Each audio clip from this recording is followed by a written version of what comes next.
ದಾವಣಗೆರೆ ಬಿಜೆಪಿಯಲ್ಲಿ 3 ಗುಂಪುಗಳಿದ್ದು ರಾಜ್ಯಾಧ್ಯಕ್ಷರು ಯಾವುದೋ ಒಂದು ಗುಂಪಿನ ಮಾತನ್ನು ಕೇಳಿಕೊಂಡು ಸಣ್ಣ ಪುಟ್ಟ ಕಾರ್ಯಕ್ರಮಕ್ಕೆ ಬರುವುದು ಸರಿಯಲ್ಲ ಎಂದು ಜಿಲ್ಲಾ ಬಿಜೆಪಿ ಮಾಜಿ ಪ್ರಧಾನ ಕಾರ್ಯದರ್ಶಿ ಶಾಂತರಾಜ್ ಪಾಟೀಲ್ ಹೇಳಿದರು. ಸುದ್ದಿಗಾರರೊಂದಿಗೆ ಮಾತನಾಡಿದ ಅವರು, ಬಿಜೆಪಿ ರಾಜ್ಯಾಧ್ಯಕ್ಷರಾಗಿರುವ ಬಿವೈ ವಿಜಯೇಂದ್ರ ಅವರು ಜಿಲ್ಲೆಗೆ ಬರುವ ಮುನ್ನ ಪಕ್ಷದೊಳಗಿನ ಭಿನ್ನಾಭಿಪ್ರಾಯಗಳನ್ನು ಸರಿಪಡಿಸಿಕೊಂಡು ಬರಬೇಕು. ಆದರೆ ಅವರು ಆ ಕೆಲಸ ಮಾಡದೆ ಜಿಲ್ಲೆಗೆ ಭೇಟಿ ನೀಡುವುದು ಸರಿಯಲ್ಲ. ಬಿಜೆಪಿ ಪಕ್ಷವು ಅವರಿಗೆ ರಾಜ್ಯಾಧ್ಯಕ್ಷರ ಹುದ್ದೆಯನ್ನು ನೀಡಿದೆ. ಆ ಹುದ್ದೆಗೆ ನಾವು ಗೌರವ ನೀಡುತ್ತೇವೆ ಎಂದರು. ರಾಜ್ಯದಲ್ಲಿ 2028ರಲ್ಲಿ ಸ್ಥಳೀಯ ಸಂಸ್ಥೆಗಳ ಚುನಾವಣೆಗಳು ನಡೆಯಲಿದ್ದು, ದಾವಣಗೆರೆ ಸೇರಿದಂತೆ ಹಲವು ಜಿಲ್ಲೆಗಳಲ್ಲಿ ಬಿಜೆಪಿಯೊಳಗೆ ವೈಮನಸ್ಸು ಇದೆ. ಮೊದಲು ಅವರು ರಾಜ್ಯಾದ್ಯಂತ ಪ್ರವಾಸ ಮಾಡಿ ಪಕ್ಷದ ನಾಯಕರ ನಡುವೆ ಇರುವ ಭಿನ್ನಾಭಿಪ್ರಾಯಗಳನ್ನು ಸರಿ ಮಾಡಲಿ. ಇದೇ ರೀತಿ ಒಳಜಗಳ ಮುಂದುವರಿದರೆ ಸ್ಥಳೀಯ ಚುನಾವಣೆಯಲ್ಲಿ ಮುಖಭಂಗವಾಗುವ ಸಾಧ್ಯತೆ ಇದೆ ಎಂದು ಎಚ್ಚರಿಸಿದರು. ಜಿಲ್ಲಾ ಬಿಜೆಪಿಯಲ್ಲಿ ಕೆಲವರು ಗುಲಾಮರು ಇದ್ದಾರೆ. ಅವರಿಗೆ ಪಕ್ಷಕ್ಕಾಗಿ ದುಡಿದ ನಿಜವಾದ ಕಾರ್ಯಕರ್ತರ ಬೆಲೆ ಗೊತ್ತಾಗಿಲ್ಲ. ಅವರು ಗುಲಾಮರು ಆಗಿರುವುದರಿಂದ ಪಕ್ಷದ ಸಭೆ ಮತ್ತು ಕಾರ್ಯಕ್ರಮಕ್ಕೆ ಕರೆಯಲು ಆಗುತ್ತಿಲ್ಲ ಎಂದು ಆಕ್ರೋಶ ವ್ಯಕ್ತಪಡಿಸಿದರು.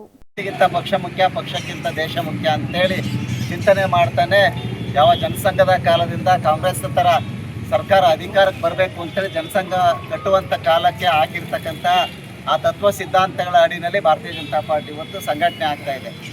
ಇವತ್ತು GVG ರಾಮ್ಜಿಯವರ ಕೇಂದ್ರ ಸರ್ಕಾರದ ಉದ್ಯೋಗ ಖಾತ್ರಿ ಯೋಜನೆ ಬಗ್ಗೆ ಏನಿಂದ ಒಂದಿಷ್ಟು ಹೊಸ ವಿಷಯಗಳನ್ನು ಮಂಡನೆಯನ್ನು ಮಾಡಿದ್ದಾರೆ. ಮಾನವೋದ್ಯಮಗಳನ್ನು ಹೆಚ್ಚು ಮಾಡ್ತಕ್ಕಂಥದ್ದು ಮತ್ತು ಆ ಒಂದು ಉದ್ಯೋಗ ಖಾತ್ರಿನಲ್ಲಿ ಪಾಲ್ಗೊಳ್ತಕ್ಕಂಥ ಕೂಲಿಕಾರರ ವೇತನವನ್ನು ಜಾಸ್ತಿ ಮಾಡಿ ಹೊಸ ಆವಿಷ್ಕಾರವನ್ನು ತಂದಿರತಕ್ಕಂಥದ್ದನ್ನು ನಾವೆಲ್ಲರೂ ಕೂಡ ಭಾರತೀಯ ಜನತಾ ಪಾರ್ಟಿ ಕಾರ್ಯಕರ್ತರು ಸ್ವಾಗತ ಮಾಡ್ತಾ ಇದ್ದೇವೆ.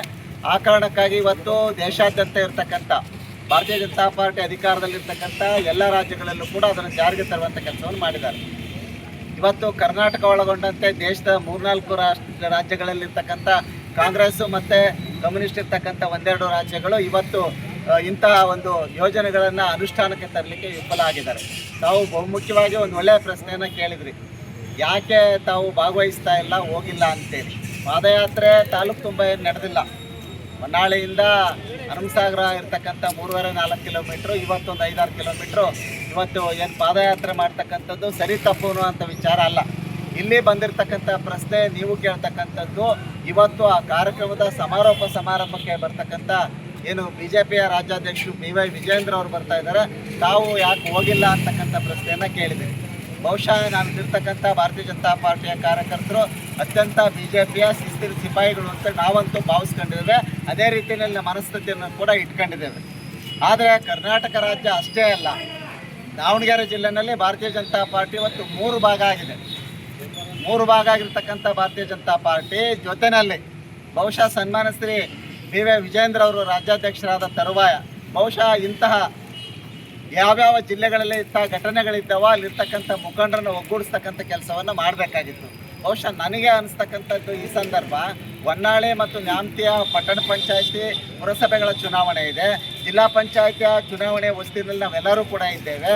ಇವತ್ತು ಈ ಜಿಲ್ಲೆನಲ್ಲಿರ್ತಕ್ಕಂಥ ಕನಿಷ್ಠ 250ಕ್ಕಿಂತ 280 ಗ್ರಾಮ ಪಂಚಾಯತಿಗಳಲ್ಲಿ 30 ಗ್ರಾಮ ಪಂಚಾಯತಿಯನ್ನು ಹೊರತುಪಡಿಸಿದರೆ 250 ಗ್ರಾಮ ಪಂಚಾಯತಿಗಳಲ್ಲಿ ಈ ವರ್ಷದಲ್ಲಿ 2024ರ ಈ ವರ್ಷದಲ್ಲಿ 26ರ ಈ ವರ್ಷದಲ್ಲಿ ಇವತ್ತು ಚುನಾವಣೆಗಳ ಪರ್ವ ಇರತಕ್ಕಂಥ ಈ ಸಂದರ್ಭದಲ್ಲಿ ಸನ್ಮಾನ್ಯ ಶ್ರೀ ಬಿವೈ ವಿಜಯೇಂದ್ರ ಅವರು ಈ ರೀತಿಯ ಸಣ್ಣ ಕಾರ್ಯಕ್ರಮಗಳಿಗೆ ಬರ್ತಕ್ಕಂಥದ್ದು ಔಚಿತ್ಯ ಅಲ್ಲ ಅಂತಕ್ಕಂಥ ಭಾವನೆ ಜೊತೆಯಲ್ಲಿ ನಾವು ಹೇಳ್ತಕ್ಕಂಥದ್ದು ಇಷ್ಟೇ. ಜಿಲ್ಲೆನಲ್ಲಿರ್ತಕ್ಕಂಥ ಈ 3 ಗುಂಪುಗಳನ್ನು ಸರಿ ಮಾಡಿ ಜಿಲ್ಲೆ ಒಳಗೆ ಬರಬೇಕೆ ಹೊರತು ಒಂದು ಗುಂಪಿನ ಪರವಾಗಿ ಬಂದು ಹೋಗ್ತಕ್ಕಂಥದ್ದು ಇದು ಅವರ ಜವಾಬ್ದಾರಿಗೆ ತೋರಿಸ್ತಕ್ಕಂಥ ಗೌರವ ಅಲ್ಲ ಅಂತೇಳಿ ಭಾವಿಸ್ತೀವಿ. ಬಹುಶಃ ಹುದ್ದೆನಲ್ಲಿ ರಾಜ್ಯಾಧ್ಯಕ್ಷರ ಹುದ್ದೆಯನ್ನು ಅತ್ಯಂತ ಗೌರವದಿಂದ ನಾವು ಕಾಣ್ತೇವೆ. ಆದರೆ ಭಾರತೀಯ ಜನತಾ ಪಾರ್ಟಿಯ ವೈಯಕ್ತಿಕವಾಗಿರ್ತಕ್ಕಂಥ ಪಕ್ಷದ ಸೇವೆ ಹಿರಿತನದಲ್ಲಿ ನೋಡಿದ್ರೆ ನಾವೆಲ್ಲರೂ ಕೂಡ ವಯಸ್ಸಲ್ಲೂ ಹಿರಿಯರು, ಪಕ್ಷದ ಸೇವೆನಲ್ಲೂ ಕೂಡ ಅವ್ರಿಗಿಂತ ಹಿರಿಯರು. ಆದರೆ ಹುದ್ದೆನಲ್ಲಿ ದೊಡ್ಡದಿದ್ದಾಗ ಸ್ಥಾನಕ್ಕೆ ಗೌರವ ಕೊಡ್ತಕ್ಕಂಥದ್ದು ನಮ್ಮೆಲ್ಲರ ಕರ್ತವ್ಯ. ಅದರ ಸನ್ಮಾನ್ಯ ಶ್ರೀ ವಿಜಯೇಂದ್ರ ಅವರು ರಾಜ್ಯಾಧ್ಯಕ್ಷರಾಗಿದ್ದಾರೆ. ಮೊನ್ನೆ ನಾವು ರಾಷ್ಟ್ರೀಯ ನಾಯಕರು ಮತ್ತು ಕರ್ನಾಟಕದ ಪ್ರಭಾರಿಗಳಾಗಿರ್ತಕ್ಕಂಥ ಮೋಹನ್ ದಾಸ್ ಅಗರ್ವಾಲ್ರವರು ಮೊನ್ನೆ ನಡೆದಂಥ ಕಾರ್ಯಕಾರಿಣಿಯಲ್ಲಿ ಅವರ ನೇತೃತ್ವದಲ್ಲೇ ರಾಜ್ಯದಲ್ಲಿ ಮುಂದಿನ 15 ವಿಧಾನಸಭಾ ಚುನಾವಣೆ ನಡೀತಿದೆ ಅಂತಕ್ಕಂಥ ಒಂದು ದೊಡ್ಡ ಜವಾಬ್ದಾರಿಯನ್ನು ವಿಜೇಂದ್ರ ಅವರ ಹೆಗಲ ಮೇಲೆ ಹಾಕಿದ್ದಾರೆ. ಆದರೆ ಈ ರೀತಿಯ ದಾವಣಗೆರೆ ಜಿಲ್ಲೆಯಲ್ಲಿ ಇರ್ತಕ್ಕಂಥ ಮನಸ್ಥಿತಿಯೇ ರಾಜ್ಯದ ಬಹುಸಂಖ್ಯಾತ ಜಿಲ್ಲೆಗಳಲ್ಲಿ ಭಾರತೀಯ ಜನತಾ ಪಾರ್ಟಿ 2-3 ಗುಂಪುಗಳಾಗಿರ್ತಕ್ಕಂಥದ್ದನ್ನು ನಾವು ಕಂಡಿದ್ದೇವೆ, ನೋಡಿದ್ದೇವೆ. ಇದರಲ್ಲೇನೆ ಯಾವುದೇ ಮುಚ್ಚುಮರಿ ಇಲ್ಲ. ಸನ್ಮಾನ್ಯ ಶ್ರೀ ವಿಜೇಂದ್ರ ಅವರು ಇಂಥವ್ರು ಕರೆದಿರ್ತಕ್ಕಂಥ ಇಂಥ ಕಾರ್ಯಕ್ರಮಕ್ಕೆ ಬರೋದಕ್ಕಿಂತ ಮುಖ್ಯವಾಗಿ ಆಯಾ ಜಿಲ್ಲೆನಲ್ಲಿರ್ತಕ್ಕಂಥ ಏನು ಒಡಕುಗಳಿದ್ದಾವೆ, ಒಡೆದ ಮನಸ್ಸುಗಳನ್ನು ಒಟ್ಟುಗೂಡಿಸಿದ ನಂತರ ಈ ರೀತಿ ಸಭೆಗಳಿಗೆ ಬರ್ತಕ್ಕಂಥದ್ದು ಅವರ ಸ್ಥಾನಕ್ಕೆ ಮತ್ತು ಅವ್ರಿಗೂ ಔಚಿತ್ಯ ಅಂತಕ್ಕಂಥ ಭಾವನೆ, ಗೌರವದಿಂದ ಸಲಹೆಯನ್ನು ಕೊಡ್ತೇವೆ. ನಾವು ಯಾವುದೇ ರೀತಿ ಈ ವ್ಯವಸ್ಥೆಯನ್ನು ಖಂಡಿಸ್ತಾ ಇಲ್ಲ. ಆದರೆ ಅವರ ಈ ಮನಸ್ಥಿತಿ ಇದೆಯಲ್ಲ, ಅವರು ಒಂದು ಗುಂಪಿನ ಪರವಾಗಿ ಬರ್ತಕ್ಕಂಥ ಮನಸ್ಥಿತಿ ಇದು ಸರಿಯಲ್ಲ.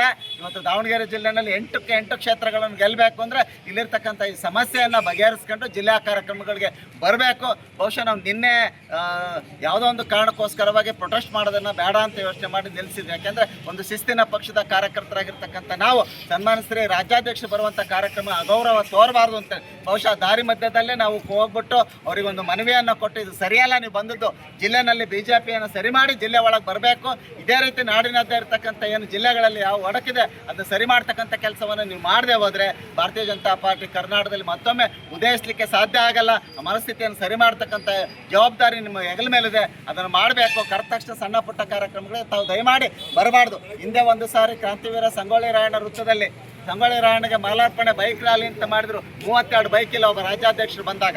ಕನಿಷ್ಠ ಒಬ್ಬ ರಾಜ್ಯಾಧ್ಯಕ್ಷರು ಒಂದು ಸಭೆಗೆ ಬರ್ತಾರೆ ಅಂತ ಹೇಳಿದ್ರೆ 6,000 ರಿಂದ 8,000 ಜನ ನಮ್ಮ ಕಾರ್ಯಕರ್ತರು ಸೇರೋದ್ರ ಮುಖಾಂತರ, ಇಂಡೋರ್ ಸಭೆ ಆದರೆ 3,000, ಹೊರಗಿನ ಬಹಿರಂಗ ಸಭೆ ಆದರೆ 8,000 ರಿಂದ 10,000 ಜನಸಂಖ್ಯೆ ಸೇರ್ತಕ್ಕಂಥ ಕಾರ್ಯಕ್ರಮಗಳಿಗೆ ತಮ್ಮ ಸ್ಥಾನಕ್ಕೆ ಔಚಿತ್ಯ ಇರ್ತದೆ. ಸುಮ್ಮನೆ ಹಿಂಗೆ ಕರೆದ ಕಾರ್ಯಕ್ರಮಗಳಿಗೆಲ್ಲ ಬಂದರೆ ತಾವು ಕೂಡ ಕಿಂದಿರ ಜೋಗಿಗಳಾಗ್ತೀರಿ ಅಂತಕ್ಕಂಥ ಮಾತನ್ನು ಹೇಳ್ತಾ ತಮ್ಮ ಸ್ಥಾನ ದೊಡ್ಡದು, ಆ ಸ್ಥಾನವನ್ನು ಅರಿತು ಪ್ರತಿ ಕಾರ್ಯಕರ್ತನ್ನು ಕೂಡ ಜೋಡಿಸ್ಕೊಳ್ಬೇಕು. ಈ ಪಾರ್ಟಿ ಭಾರತೀಯ ಜನತಾ ಪಾರ್ಟಿ ಅಧಿಕಾರಕ್ಕೆ ಬರಲಿ ಅಂತೇಳಿ ಎಷ್ಟೋ ಜೀವವನ್ನು ತೆತ್ತಿದ್ದಾರೆ, ತಮ್ಮ ಜೀವನ ತಾವು ಅರ್ಪಣೆ ಮಾಡಿದ್ದಾರೆ. ಇಡೀ ಜೀವನ ಪಕ್ಷಕ್ಕೋಸ್ಕರ ತೆಗೆದಿರ್ತಕ್ಕಂತಹ ಸಾವಿರಾರು ಕಾರ್ಯಕರ್ತರು ನಮ್ಮಂಥವರು ಪ್ರತಿ ಕ್ಷೇತ್ರದಲ್ಲೂ ಕೂಡ ನಾಡಿನಾದ್ಯಂತ ರಾಜ್ಯಾದ್ಯಂತ ಇದ್ದಾರೆ. ಅಂಥ ಕಾರ್ಯಕರ್ತರ ಮನಸ್ಸಿಗೆ ನೋವು ಮಾಡಿದ್ರೆ ನಿಜವಾಗ್ಲೂ ಕೂಡ ಒಳ್ಳೇದಾಗಲ್ಲ. ಈ ರೀತಿ ಕೆಟ್ಟ ಮನಸ್ಥಿತಿಯಿಂದ ಹೊರಬಂದು ಇಡೀ ರಾಜ್ಯವನ್ನು ಪ್ರವಾಸ ಮಾಡಬೇಕು. ಎಲ್ಲ ಜಿಲ್ಲೆಗಳಿರ್ತಕ್ಕಂಥ ಒಡಕುಗಳನ್ನು ಸರಿ ಮಾಡ್ತಕ್ಕಂಥ ಜವಾಬ್ದಾರಿ ನಿಮ್ಮ ಹೆಗಲ ಮೇಲಿದೆ. ಆ ಕೆಲಸವನ್ನು ಮಾಡಬೇಕು ಅಂತ ಆಗ್ರಹ ಪಡಿಸ್ತಾರೆ.